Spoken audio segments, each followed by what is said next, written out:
हजुरहरूले हेर्नु सक्नुहुन्छ आजको हाम्रो गाउँले एकदम भिलेज हाम्रो घरलाई। यहाँ चाहिँ महिमा हुनुहुन्छ। महिमाले चाहिँ यहाँनिर गोबरले घर लिप्दैछ। प्राय अहिले यस्तो सिस्टमहरू हराएर गएको छ, तर हाम्रो घरमा चाहिँ यो सिस्टम हराएको छैन है।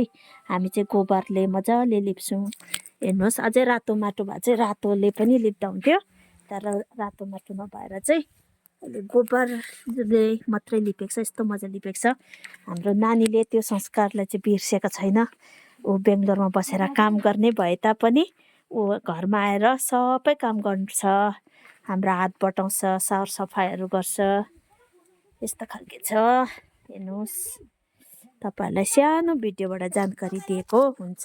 नमस्ते सबैजनालाई, जय मसी।